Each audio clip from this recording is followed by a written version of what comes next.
বানানো হয়েছে। শুধু সে একা না, ভারতীয় এবার 21 জন এমপি ছিল। আমি আপনাদের বাংলাদেশের প্রতিটা মানুষকে বলবো, আপনার এলাকায় বিএনপির যে ক্যান্ডিডেট আছে, যিনি পাশ করেছেন তিনি তো হয়তো এখন স্বীকার করবেন না, সম্ভাব্য প্রার্থী যারা ছিল, যারা মনোনয়ন পায় নাই, সবার কাছে গিয়ে জিজ্ঞেস করেন নির্বাচনের আগে তাদের কাছে বিশেষ একটা নাম্বার থেকে ফোন এসেছিল, এবং আমি 3-4 জনের কাছে শোনা 3-4 জনের নাম্বার মিলায়ে আমি ওই সেম নাম্বারই পেয়েছি। ওই নাম্বার থেকে ফোন করে সবাইকে বলা হয়েছে যে আপনি আমাদের হয়ে যদি কাজ করেন তাহলে আপনার মনোনয়নের ব্যাপারে আমরা বিএনপিকে করব। আমি জানি না, আমার কাছে স্বীকার করেছে যে তারা নাকি স্বীকার করে নাই তাদের সাথে, হইতে পারে হয়তো করেছে, আমার কাছে বলেছে মনোনয়ন পায় না, এই জন্য হয়তো আমার কাছে বলেছে যে আমরা স্বীকার করিনি। তো স্বীকার করে নিয়ে তারপরে তাদের মনোনয়ন পেতে হয়েছে। এরকম বিএনপিতে টোটাল 21 জন আছে, এর বাইরে আছে কিনা জানি না, আমি 21 জনের কথা জানি। এই 21 জনের জন্য আবার হিন্দুদের যেসব নেতা আছে, বিশেষ করে উগ্র নেতা, এই যে গোবিন্দ প্রামাণিক থেকে শুরু করে আপনার ওর নাম কি সন্তোষ শর্মা, এরা মাঠে মাঠে গিয়ে একদম প্রতিটি এই আসনে আসনে গিয়ে তাদের যে সংখ্যালঘু ভোটার আছে তাদেরকে নিশ্চিত করেছে যে তারা যেন অবশ্যই ধানের শীষে ভোট দেয়। সেই ভোট নিয়েও এই নিতাই রায় চৌধুরীরা পাশ হয়ে আসতে পারেনি, তাদেরকে পাশ করানো হয়েছে, পাশ করানো হয়েছেই মন্ত্রী বানানোর জন্য, এবং মন্ত্রী বানানো হয়েছে এই কাজ করার জন্য। কি কাজ করার জন্য?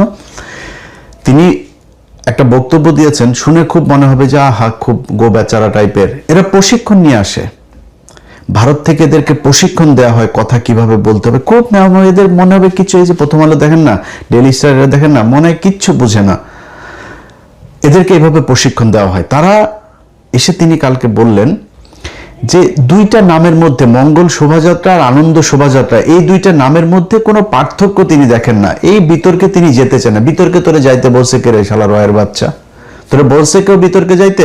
গত বছর এটা আনন্দ শোভাযাত্রা হিসেবে পালিত হয়েছে, এই বছর আনন্দ শোভাযাত্রা হিসেবে পালিত হতে, বিতর্কে তোকে যেতে বলছে কে? এখন তর্ক যদি করতে চায়, তর্কের খাতিরে খুব সুন্দর একটা তর্ক হইতে পারে, ভাই আগে তো মঙ্গল শোভাযাত্রা হইতো, গত বছর এটা চেঞ্জ করেছে। আমরা কনভার্ট হইতে চান, আমরা রিভার্ট যদি হইতে চান তাহলে রিভার্ট হন, রিভার্ট হইতে হবেন। হইলে আপনি যাবেন, এই যে ছবিটা দেখছেন, এইটা আপনার ঢাকা বিশ্ববিদ্যালয়ের যে প্রথম চারুকলা যখন কিনা করে 1396 বাংলা, তখন তারা আনন্দ শোভাযাত্রা নামে করেছে। ছবিটা সুন্দর করে যদি আপনারা দেখেন, আপনারা গুগলে সার্চ দিলে অনেকগুলো ছবি পাবেন ওই সময়ের। এই ছবিটার ভিতরে একটু দেখেন তো, কোনো মানুষের হাতে বা কোনো জায়গায় কোনো প্রতিমা, কোনো কার্টুন, কোনো মূর্তি, কোনো পশু পাখির কোনো অবয়ব, কোনো কিছু দেওয়া হয়েছে? সবাই মাথার মধ্যে ওই যে অনুষ্ঠান উপলক্ষে একটা ছিল, ওইটা পড়েছে, পরে এসে তারপরে এই ক্যাপ মতো এটা পরে তারপরে তারা আনন্দ শোভাযাত্রা করেছে। আনন্দ শোভাযাত্রা কেন? বাংলা নববর্ষ, আমরা যেহেতু বাংলাদেশি, সেই হিসাবে আমরা বাংলাদেশের করব। কিন্তু এটাকে কেন্দ্র করে আমরা ধরেন, আমরা তারপরে মঙ্গল শোভাযাত্রা, মঙ্গল কথাটাও তো, মঙ্গল তো ভালোই, তাই না? শুনতে ভালো লাগে না? আমাদের কোনো সমস্যা ছিল না, আমরা এতদিন ধরে এগুলো পালন করে এসেছি। এই ভারত এবং আওয়ামী লীগ তারা আমাদের চোখে আঙুল দিয়ে দেখিয়েছে যে না, এগুলো করা যাবে না, কারণ এগুলো করিয়ে তোমাদেরকে দিয়া তারপরে মূর্তি পূজা করানো হচ্ছে। কেমনে করানো হচ্ছে আমি আপনাদেরকে একটু বলি। আমি আজকের প্রোগ্রামটা করতে পিনাকি দাদার একটু সহযোগিতা নিয়েছি। উনি এই বিষয়গুলো নিয়ে আগে একবার কথা বলেছিলেন, ওনার দুইটা ভিডিও আমি দেখেছি, ভিডিওগুলো দেখে সেখান থেকে কিছু বক্তব্য আপনাদেরকে আমি ব্যবহার করব। আচ্ছা, সেখানে একটা গান আমরা দাদার মুখ থেকে, এই যে নববর্ষের যে গানের মাঝখানে যে কথাগুলো বলে, দাদার মুখ থেকে একটু শুনি, আপনারা শুনেন আগে। পয়লা বৈশাখে যে গানটা গায় সেটা কি আমরা গ্রহণ করতে পারি? পয়লা বৈশাখে ওনারা বেনি দুলায় গান গায় আর কি, তার মাঝে ফুল টুলো গুজে দেয় আর কি, একটা দুইটা। তো কয় কি তারা কি গান গায় মনে আছে? গান গায় তাপস নিঃশ্বাস বায়ে মুমূর্ষরে দাউড়ায়ে বৎসরের আবর্জনা দূর হয়ে যাক, এসো এসো অগ্নি স্নানে শুচি হোক ধরা। যা কিছু পুরাতন সেটা কি জীর্ণ হোক, তাই আমরা তো পুরানা, দিনে দিনে আরো পুরানা হই, তাই না? শেখ মুজিবও তো পুরানা, মুক্তিযুদ্ধ তো পুরানা, তাই না? বাংলাদেশও তো পুরানা, 50 বছর হয়ে গেছে।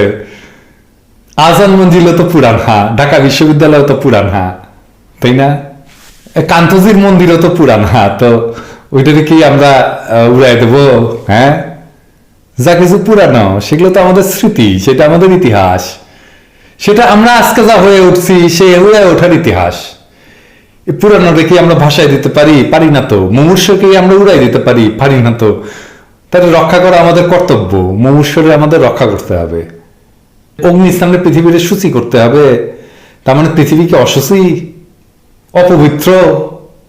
পৃথিবী তো অসুচি, অপবিত্র না যে তারা আগুনে পুড়াইয়া পবিত্র বা সূচি করাইতে হবে। আগুনে দিয়ে পুড়াইয়া সূচি করায় তো অগ্নি উপাসকেরা, আমরা কি অগ্নি উপাসক? আদার বা অপর অন্য, সে আপনার দুনিয়ারে অপবিত্র বা অসুচি কইরা রাখছে, আপনি তারা জ্বালাইয়া পুড়িয়া দিয়ে পবিত্র করবেন। এটা হইতেছে ওয়ার অন টেররের প্রজেক্ট। আপনারা এই গানটারে মোটিভ বানান, আপনারা এই গানটারে থিম বানান, এই গানটার গান মূল মোটিভে চক্ষু বড় বড় কইরা ভয় দেখানি জলজলে সূর্য থাকে। যাই হোক, বুদ্ধি আছে, হাতে তো কার্পেট বোমা নিয়ে শোভাযাত্রা করা যায় না, তাই না? এইভাবে ওয়ার অন টেরর গেলাইতেছেন। হ্যাঁ, ওয়ার অন টেরর জিন্দাবাদ তো কইতে পারেন না, তাই কারণ অগ্নি স্নানে সূচি হোক ধরা। বাহ, কি চমৎকার বুদ্ধি! দেখেন, গানটা শুনতে তো খুব ভালো লাগে। আমরা ছোটবেলা থেকে, আমি নিজেও তো এই গান খেয়েছি বোধহয়, মানে মনের অগোচরে, যে এসো হে বৈশাখ এসো এসো, কি সুন্দর, আহা হা, কি সুন্দর অসাম্প্রদায়িক একটা গান আমরা শুনি বৈশাখ মাস আসলে। এই গান যদি না বাজে তাহলে তো বাঙালি পনাই তো আর থাকবে না, এই বাঙালিত্বই পুরা নষ্ট হয়ে যাবে, এটা মনে করে আমরা গেয়েছি। কোনো সমস্যা নাই কিন্তু এখানে। বাট তারা যে সুকৌশলে এই যে জাতীয় সঙ্গীতের মতো এটার ভেতরে সুন্দর করে তাদের মায়েদেরকে আপনার সুন্দর করে এই কি বলে পূজা টুজা করার যা কথাবার্তা সবকিছুই কিন্তু এখানে ঢোকানো আছে। এখন এই যে জিনিসগুলো, যে বিতর্কগুলো যে আসলো, এই বিতর্কগুলো কেন আমাদেরকে এতদিন ধরে, আমরা কিন্তু এগুলোর কোনো কিছু আমরা হিসাব করে নেই। সেই 71 থেকে শুরু করে আজকে পর্যন্ত প্রতিটি জায়গায় তারা নানান নামে, নানান মোড়কে, নানান প্যাকেজের মাধ্যমে আমাদেরকে ভেতরে একই মত দিয়ে তারপরে ডিসপ্লে করেছে, আমাদের সামনে এনে দিয়েছে। আমরা সামনে উপরে দেখেছি, ওয়াও, এটা তো হ্যাঁ, এই যে বাংলা, বাঙালি, আমরা বাঙালি, বুঝছেন না, বাঙালি বলে তারপর আমাদেরকে ঢুকাই দেওয়া হয়েছে। আমি আপনাদের খুব মানে স্পর্শকাতর একটা বিষয় নিয়ে কাজ করছি। আমি এটা নিয়ে পড়ছিও। আমি আপনাদের একটা জিনিস দেখাই, মানে কত ভয়ঙ্কর একটা জিনিস। আপনাদের যার বাসায় আপনার এইটা আছে, এই যে এই বইটা, এই বইটার এগুলোর এরকম আরো 14টা খণ্ড আছে। আপনার বাংলাদেশের স্বাধীনতা যুদ্ধ দলিলপত্র, আমি যেটা দেখালাম এটা 3য় খণ্ড।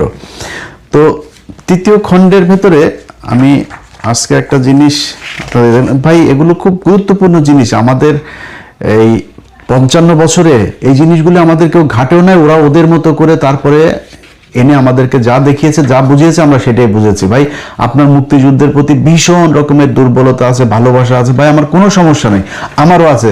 রিয়েল মুক্তিযোদ্ধা যে, তার প্রতি আমারও আছে। যদি নাই কেউ বীরাঙ্গনা হয়ে থাকে, তার প্রতি আমার ভালোবাসা আছে। বাট সব তো ভোগাজ, এই ভোগাজ গল্প আমাদেরকে শেখানো হয়েছে। দেখেন, মুক্তিযুদ্ধের 4 মূলনীতি আমরা কি শুনেছি? অসাম্প্রদায়িকতা, অসাম্প্রদায়িক বাংলাদেশ। বাবারে বাবা, অসাম্প্রদায়িক। আমাদের দেখেন তো, মুক্তিযুদ্ধের আগে থেকে 23 বছরের যেই এই পাকিস্তান বিরোধী আমাদের যত আন্দোলন হয়েছে, আপনি বলেন তো কোন এক জায়গায়, কোন এক নেতা, কোন এক দফায়, শেখ মুজিবের 6 দফাও তো আছে, কোনদিন বলেছে যে আমরা অসাম্প্রদায়িক বাংলাদেশ চাই? অবাক হয়ে যাবেন ভাই, এগুলি যত পড়াশোনা করি পাগল হয়ে যাই।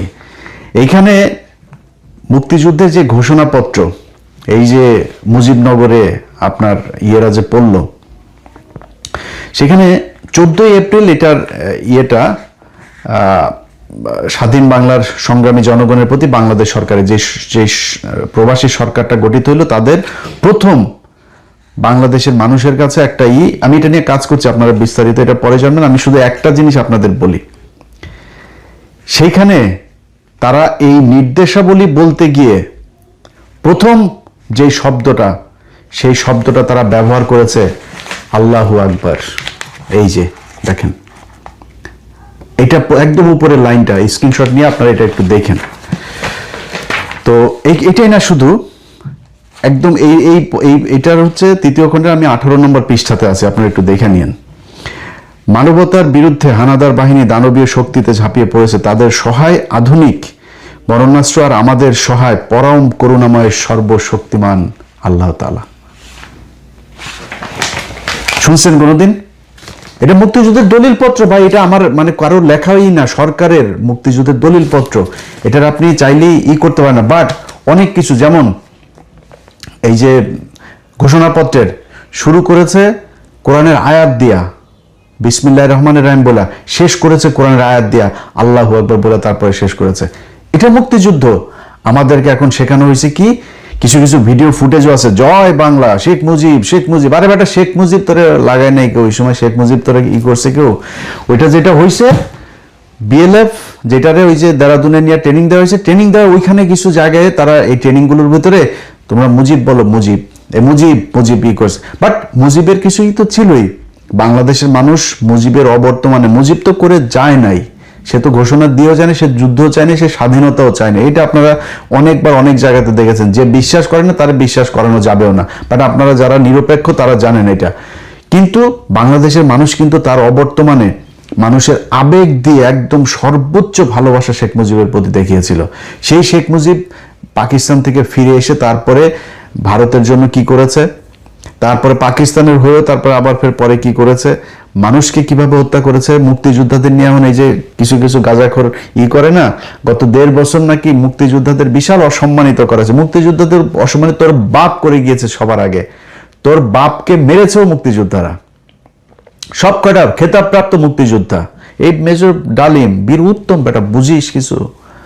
তারপরে হইলো গিয়া এই যে কজন এই গ্রুপে যে কজন, কর্নেল রশিদ, কর্নেল ফারুক, রাশেদ ভাই, যা যা যা আছে সব কটা খেতাবপ্রাপ্ত মুক্তিযোদ্ধা বেটা। এদেরকে এরা তোর বাপেরে মারছে। কারণ কি, তোর বাপ 15,000 মুক্তিযোদ্ধাকে মারছে যারা জাসদের ছিল, 15,000। তোর বাপ এই সিরাজ শিকদার, তোর বাপ কি মুক্তিযোদ্ধা ছিল না? সিরাজ শিকদারের ক্রস ফায়ার দিচ্ছে তোদের এই শেখ মুজিব বাপ। এমনি মারে নাই, এমনি মানুষ কেউই তোর বাপেরে মরে গেছে তারপর মুখের মধ্যে লাথি দিতেও যায় নাই কেউ। কেন যায়নি? এমনি যায়নি। বাংলাদেশের মানুষ ভালোবাসা দিয়েছে শেখ মুজিবকে। সেই শেখ মুজিবকে বড় বানিয়েছে এই এরা। কেন বানিয়েছে? কারণ হলো তারা মুজিববাদ দিয়ে একটা জিনিস প্রতিষ্ঠিত করতে চেয়েছে এই দেশে, অসাম্প্রদায়িক। সেই যে কংগ্রেসের যে আপনার ভারতের সংবিধান যেটা ওরা করতে পারে নাই ভারতে, সেই অসাম্প্রদায়িক চেতনারে বাংলাদেশের উপরে 4টা মূলনীতি হঠাৎ করে চলে আসলো। আপনি শেখ মুজিব যেদিন দেশে আসলো, সংবিধান বাতিল, এই স্বাধীনতার ঘোষণাপত্র বাতিল, শেখ মুজিব আসার পরে সরকার পদ্ধতি বাতিল, সব বাতিল। তিনি এখন প্রধানমন্ত্রী হয়ে সর্বোচ্চ ক্ষমতা নেবে, রাষ্ট্রপতি হওয়ার দরকার নেই। তাজউদ্দিন আমি কিন্তু প্রধানমন্ত্রী হব। ট্রাকের মধ্যে চড়ে বলেছে থেকে আসার, ভারত থেকে আসার সাথে সাথে 10 তারিখ। এই হইল গিয়া আমাদেরকে এইভাবে করা হয়েছে। এখন আজকে আমাদের যে আলোচনা সেটাতে যাই, আমরা কেন এই মঙ্গল শোভাযাত্রার নামে এই যে ভারতীয় যে আগ্রাসন, সাংস্কৃতিক তাদের ধর্মীয় যেই ধর্মকে আমাদেরকে দিয়ে পালন করানো হচ্ছে, এটা কেন বলছি চলেন এটা এখানে থাকি। এখন ধরেন প্রথম কথা হচ্ছে যেই অনুষ্ঠানটা হয়, আপনি ধরেন কিনা যে দুই দিক থেকে যদি নাকি আপনার এই যে ভিডিওগুলো যদি আপনি একটু চালান, আপনি একটা ভিডিও চালাবেন, মূর্তি পূজা চলে না, মানে ওদের পূজাগুলো চলে না, দুর্গা পূজা, লক্ষ্মী পূজা, বিভিন্ন পূজা হয় না, ওদের এই পূজাগুলোতে যাবেন, পূজার একটা ভিডিও ফুটেজ চালাবেন, আর নববর্ষের একটা ভিডিও ফুটেজ চালাবেন। চালানোর পরে আপনার কাছে যদি কোনো পার্থক্য মনে হয়, তারপরে আপনি বলেন যে হ্যাঁ আমার কাছে পার্থক্য মনে হয়েছে।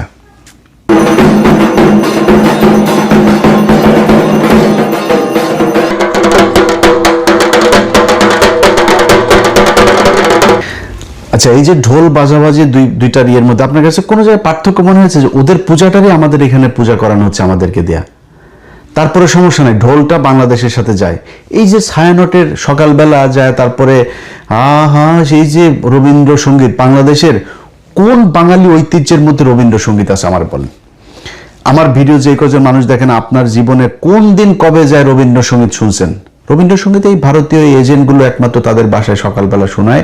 এরা এটারে বিশাল আকারে আহারে শিখি খান রে এগুলি এই করে, এটা ওদের বানানো। এইখানে যেই প্রাণীগুলো তৈরি করা হয়, চিন্তা করেন কত সুকৌশলে আপনার এটা করা হয়। পেঁচা, আমার বাঙালি ঐতিহ্যের সাথে কি? পেঁচাকে কেন বাছাই করা হয়েছে? পেঁচা হচ্ছে ওদের লক্ষ্মীর বাহন। আচ্ছা, ময়ূর, ময়ূর হয়েছে ওদের কি? এক হইল ভারতের জাতীয় পাখি, আরেক হইল গিয়া এইটা হইল ওদের কার্তিকের বাহন। সূর্য, সূর্য দেখবেন বড় করে সূর্য করে একটা, কারণ কি এটা ওদের, এটাকে ওরা পূজা করে। এটা তো, এগুলি তো খালি ধর্মীয় ভাবে আপনারা ঢুকানি হচ্ছে। তারপরে এটার সাথে আবার আওয়ামী লীগের যে বয়ান, আওয়ামী লীগের যে রাজনীতি, সেটাকে বাস্তবায়ন করার জন্য কি কি করে আপনাদের আমি একটু দেখাই। 2012 সালের আমি কয়েকটা দেখলাম। 2012 সালে সেখানে লেখা হয়েছে, মুক্তিযুদ্ধের রাজাকারের বাংলাদেশ, মুক্তিযুদ্ধের অনিঃশেষ। বুঝছেন? তারপরে পরের বছরে একটা করা হয়েছিল, খালেদা জিয়ার মূর্তি বানানো হয়েছে। খালেদা জিয়ার মূর্তি বানায় তার হাতের মধ্যে পেট্রোল বোমা দেওয়া হয়েছে। দেখেন এই ছবি, দেখেন এই পেট্রোল বোমা দিয়া তারপরে পয়লা বৈশাখ পালন করা হয়েছে। পয়লা বৈশাখ থেকে শুরু করে সবখানে খালি অসাম্প্রদায়িক বাংলাদেশ, অসাম্প্রদায়িক, খালি মুসলমানরা সারা দুনিয়ার মধ্যে খালি সন্ত্রাসী এগুলো করে বেড়ায়। এটাই তারা প্রমাণ করতে চেয়েছে, এবং এই পয়লা বৈশাখও আমাদেরকে সেই একই জিনিস দিতে চেয়েছে। এখন সিদ্ধান্ত ভাই আপনাদের। বিএনপির যে মানুষটা আজকে আপনাদের কাছে আমরা খুব শত্রু, আপনাদের অত শত্রু মনে করি না, মানে খুব শক্তিশালী কিছু মনে করি না, সেটা আবার আরেকটা জিনিস। বাট আমরা শত্রু না ভাই। আপনি যদি ইন্ডিয়ার হয়ে যদি নাকি চামচামি করতে চান, আপনি মানে এখান থেকে সরে যান, আপনার নিয়ে আর কোনো কথা নেই। বাট যদি মনে করেন না ভারতীয় আগ্রাসন থেকে বাঁচতে চান, আমাদের সুরে সুর মিলায় কথা বলতে হবে। আজকের এই ভিডিওতে আবার অন্যভাবে বলতে পারতাম, বললে আবার আপনারা বলবেন যে এই যে তারা এখন আবার মব সৃষ্টি করতে চায়, মানুষকে নামাইতে চায়, নতুন ক্ষমতায় এসছেন তাই কিছু বললাম না। শুধু সরকারকে বলবো, বিএনপির লোকজনকে বলবো, দায়িত্বশীল যারা আছেন, আনন্দ শোভাযাত্রা আনন্দ শোভাযাত্রা নামেই যেন থাকে। এই আনন্দ শোভাযাত্রাকে মঙ্গল শোভাযাত্রা দিয়া, এই যে এগুলো মানে আপনি নিউজগুলো দেখবেন, উসর মুসর সব সেই যে হিন্দুদের পূজার দিন, দুর্গা পূজার দিন আপনার বিসর্জন এগুলো হয় না, ওই সব ইয়েতে যেই ওয়ার্ডগুলো ইউজ করা হয় সেই একই জিনিস। আপনি কথা শোনেন তাদের, এই যে আমি একটা জিনিস শোনাই আপনাদের। তাদের কথাগুলো হইলো, কই যাবেন, মানে তাপস নিঃশ্বাস বাহে মুমূর্ষুরে দা উড়ায়ে, বৎসরের আবর্জনা দূর হয়ে যাক, অগ্নিস্নানে সূচি হোক ধরা। অগ্নিস্নানে সূচি হোক ধরা না, এগুলি কাদের? নিজের জিজ্ঞেস করেন, নিজের সন্তানদেরকে সামলান। এবং এই যে ওরা এবার করবে না, এইটা যদি নাকি ওরা করতে চায়, সরকার যদি ব্যবস্থা না নেয়, এদেশের জনগণের সেই মানে কি বলবো অধিকার আছে আমাদের এই বাংলা নববর্ষকে, এটা বাংলা নববর্ষ আমি মেনে, আমরা বাংলাদেশি, বাংলা নববর্ষ আমাদের, এইটার মধ্যে যারা ধর্ম নিয়ে আসতে যাবে তাদেরকে প্রতিহত করা, এটা আপনার দায়িত্ব। এরপরে ওদিকে ছায়ানটে, এই যে উদিচি ছায়ানট, এগুলো রমনা বোর্ড পড়ে যেখানে করে না, আপনাদের কাছে অনুরোধ থাকবে, বাংলাদেশের মানুষ ওরা আশপাশে যায় সাউন্ড বক্স বাজাবেন, ডুলি এগুলো কোরআন শরীফ পাঠ করার দরকার নেই ভাই। ওদের সংস্কৃতিকে সংস্কৃতি দিয়েই হবে। ওইখানে হাডুডু খেলা হবে, গোল্লা ছুট খেলা হবে, কানামাছি খেলা হবে, এগুলো খেলা হবে। বাংলাদেশের মানুষরা খেলে, ক্রিকেট খেলা হবে, গান বাজাবে, এলোরে বাংলাদেশে এই গান বাজাবেন, ঢোল টোল বাজাবেন, বাদ্যযন্ত্র হবে। ওদেরকে ওইখানে বসে গাঁ গো সকালবেলা উঠা, তারপরে রাগ সঙ্গীত, রবীন্দ্রনাথের এই ইন্ডিয়ান রয়ের উদিচি, ছায়ানট, তারপরে পশিকা, এই যে এই প্রথম আলো ডেইলি স্টারের যেই গং, এদেরকে এগুলো করতে দেওয়া যাবে না। এটা আপনাদের কাছে আমার অনুরোধ থাকলো। এবার তো অনুরোধ করলাম, এবার অন্য কিছু করলাম না। বাট সামনে সময় আসবে ইনশাল্লাহ, এই দেশে সময় আসবে, পাছার নিচের চামড়া অগ্নির মতো লাল হয়ে যাবে। সেই দিন যেদিন আসবে সেটা খুব ভয়ঙ্কর হবে। তার আগেই আশা করি, সরকারকে আমরা চাই না বেকায়দায় ফেলতে, মব সৃষ্টি করতেও চাই না, কোনো হুমকিও দিতে চাই না, কিছুই দিতে চাই না। সুন্দরভাবে একটা সাংস্কৃতিক অনুষ্ঠানকে যেভাবে করা যায় সেভাবে এখানে প্রতিটা অনুষ্ঠানের ভেতরে এই শেখ হাসিনার পুরো সময়টাতে দাড়ি টুপিওয়ালা লোকজনকে সেখানে নাকি ওসর হিসাবে দেখানো, ওদের বলে মঙ্গলের জন্য করা হয়, ওইটা হলো ওসর দেখাইছে, দাড়ি টুপি। গত 1 বছর আগে এটা করা হয়েছে। এই কাজগুলো করে ওরা আমাদের ইসলামের সাথে পুরোপুরি সাংঘর্ষিক একটা অবস্থার ভেতরে মঙ্গল শোভাযাত্রাটাতে বাল ছালেগুলোরে ফেলে দিয়েছে। এদেশের প্রতিটি ইমানদার মানুষের, আমরা মুসলমান ভাই, আমাদের মুসলমানদেরও সংস্কৃতি পালন করার অনেক জায়গা আছে। আমরা ঈদ পালন করি, আমরা কুরবানি পালন করি, আমাদের এইটাও আমাদের বাংলাদেশের মুসলমান যেহেতু আমরা 95 বা আমরা এটাও আমরা পালন করবো, কিন্তু আমরা আমাদের ঢঙে আমাদের রঙে আমরা পালন করতে চাই। আপনি ওই দিন একদিন নাচবেন, গান, ভাই গান নাচ এটা বাংলাদেশের কোনো সমস্যা না। আমি তো ভিডিও টিডিও দেখি, ভাই মানুষ তো মোটামুটি 50% অবস্থা তো দেখি কি অবস্থা, সমস্যা নাই, চলেন সামনে পারেন, এটা নিয়ে আমাদের কোনো সমস্যা। কিন্তু আমাদেরকে দিয়ে ইনডিরেক্টলি পূজা করানো হবে, এটা বাংলাদেশে হইতে দেওয়া হবে না। এটা হচ্ছে মূল কথা। তোমারি কবু সর্বদা তোমার চরণ তলে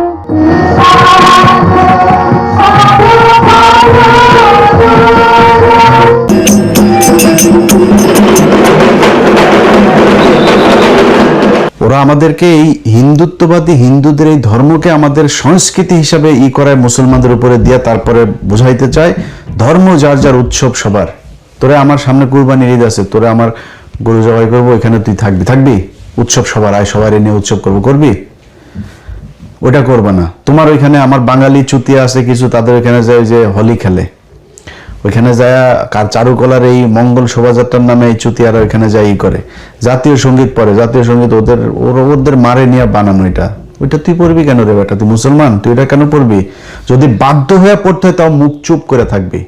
স্কুল কলেজে যেন আওয়াজ নিচে থাকে জাতীয় সঙ্গীত বাজার সময়।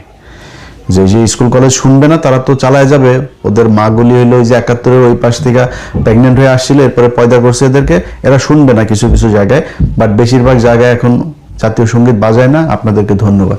এবার সংসদেও এটার প্রতিবাদ জানানো হয়েছে, তাদেরকেও ধন্যবাদ। সো আপনারা যখন রোজার ঈদ আসবে, রোজার এই সময় আপনারা আমাদের সাথে মিলামিশা তারপর রোজা থাকেন না, এটা সবার হয় না। কুরবানি আসলে কিছু চুতিয়া বের হবে। এই কুরবানির ঈদে প্রচুর গরু মারা যাবে, আজকে এত কোটি এত লক্ষ খাসি মারা গেল, গরু মারা গেল, শালার প্রতি মুরগি যে খাস, মুরগি কি তোর পাশার ভিতর দিয়ে ঢুকাইস? মুরগি জবাই করে খাস না? সারা বছর যে বিফ বার্গার মারাও, সারা বছর যে কাচ্চি বিরিয়ানি খাও, ওই গরুরে কি জবাই করা হয় না? ওইটারে কি কেমনে করো? ওটা কষ্ট লাগে না? তুই মাছ খাবি, মাছের কষ্ট নাই, মাছের জীবন নাই, ওটারে ধরে মারলি কেন, মায়েরা পোড়ালি কেন? ও কাবাব কুবাব যা আছে সব সারা বছর খাইতে হয়, খালি মুসলমানদের ঈদের দিন আসলে তোমাদের সমস্যা হয়। এই ঈদগুলোকে নষ্ট করার জন্য এরা খুব সুপরিকল্পিতভাবে এরকম কিছু বিশাল মানবিক নিয়ে আসবে। দেখবেন কুরবানির ঈদ, কুরবানির গরু না দিয়ে তারপরে এই টাকা গরিবকে বিলিয়ে দেন, শালারপুত গরিবরে বিলিয়ে দেন। গরিবরে তুই সারা বছর বিলাইতে পারিস না? কুরবানির দিন যারা গরু জীবনে গরুর গোশত খাইতে পারে না, ওই মানুষগুলো গরুর গোশত খাইতে পারে। এইটাই ইসলাম, এইটাই সাম্যের ইসলাম। এই জন্য এটাকে করা হয়েছে। তোর নিজের কোনো আদেশ উপদেশ দিয়া তারপরে তোর নিজের মন গড়া কোনো করার চাইতে আল্লাহ বহুত ভালো জানে, এই কারণে এটাকে কুরবানির ঈদে এই নিয়ম করে দিয়েছেন। এটা আমাদের করতে হবে, সর্বোচ্চ আনন্দ করতে হবে ঈদগুলোতে। মুসলমানদের রোজা